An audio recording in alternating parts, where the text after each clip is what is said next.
مرد کو سمجھنے کی جتنی صلاحیت اللہ تعالیٰ نے عورت کو بخشی ہے، مرد کو اس کی ہوا بھی نہیں لگنے دی۔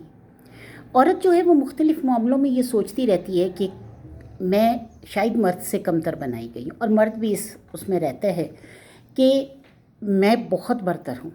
برتری اور کمتری یہ اللہ کی طرف سے ہے۔ اللہ تعالیٰ نے ہر کسی کو دوسرے کے لیے، معاشرے میں رہنے کے لیے ایک دوسرے کی ضرورت کے ساتھ جوڑ دی ہے۔ اگر ایک ڈاکٹر اپنے آپ کو برتر سمجھتا ہے تو اسے جب ایک جمع دار کی ضرورت پڑتی ہے تو ڈاکٹر خود فیل ہو جاتا ہے، جمع دار برتر ہو جاتا ہے۔ اگر ایک ڈاکٹر کو ایک موچی کی ضرورت پڑتی ہے تو موچی برتر ہو جاتا ہے اور ڈاکٹر جو ہے وہ فیل ہو جاتا ہے۔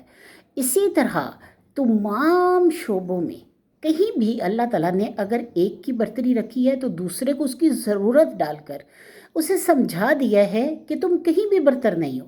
کچھ علم اگر تمہارے پاس زیادہ ہے تو کچھ دوسرے کے پاس زیادہ ہے، اس لیے تمہیں جتنی ضرورت تمہاری دوسروں کو پڑتی ہے اسی قدر تمہیں ضرورت دوسروں کی پڑتی ہے۔ تو اس معاملے کو اگر ہم سمجھ جائیں تو معاشرتی طور پر ہم کبھی ایک دوسرے کو کمتر یا برتر ہونے کا طعنہ نہ دیں۔ مرد کے معاملے میں خود اللہ پاک نے عورت میں وہ سینسر لگایا ہے جو دھواں سونگھ کر آگ کی خبر دے دیتا ہے۔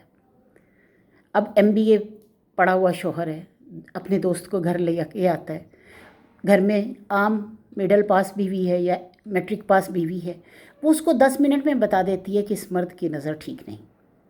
عورت میں مرد کے بارے میں اتنی اپلیکیشنز رکھی گئی ہیں کہ وہ اس کی نظر پڑھ سکتی ہے، وہ اس کی چال پڑھ سکتی ہے، یہ اس کے الفاظ پڑھ سکتی ہے، یہاں تک کہ مرد کی مصنوعی اور حقیقی مسکراہٹ کے فرق کو دن اور رات کی طرح جانتی ہے۔ جھوٹ پکڑنے والی مشین کو دھوکہ دیا جا سکتا ہے، عورت کو دھوکہ دینا ناممکن ہے۔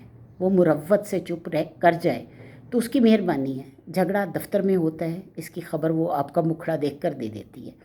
آپ ٹریفک وارڈن سے لڑ کے آئے ہوں گے یا کسی سے لڑ کر داخل ہوئے ہوں گے، اب گھر میں داخل جیسے ہی ہوتے ہیں اچانک وہ پیچھے سے آتی ہے اور کہتی ہے کس سے لڑ کر آئے ہیں، آپ کا ترا نکل جاتا ہے۔ جس خدا نے عورت کو جسمانی طور پر نازک بنایا ہے، اسی خدا نے نفسیاتی طور پر اس کو بڑا قوی اور بڑا مضبوط بنایا ہے۔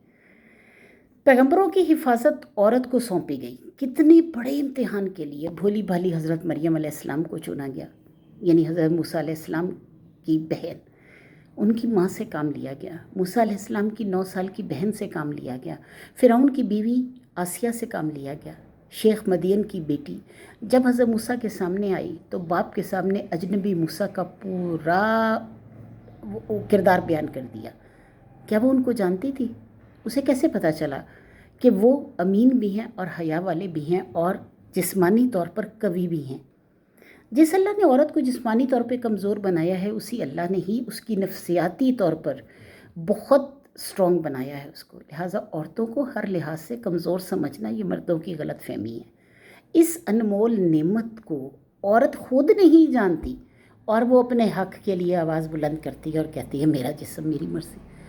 ارے اپنے ذہن کو تو آزما کر دیکھو کہ تمہیں اللہ تعالیٰ نے کتنا بلند و اعلیٰ مرتبہ دیا ہے، اور اس خوبصورت نعمت کو جس دن آپ سمجھ گئیں، جس دن آپ کو احساس ہو گیا کہ اللہ تعالیٰ نے آپ کو کتنے بڑے درجات سے سونپا ہے اور تو آپ کا درجہ کیا ہے، اس دن آپ دل سے اللہ تعالیٰ کی قدر اسی طرح کریں گے جس طرح کہ اللہ کی قدر کرنے کا حق ہے۔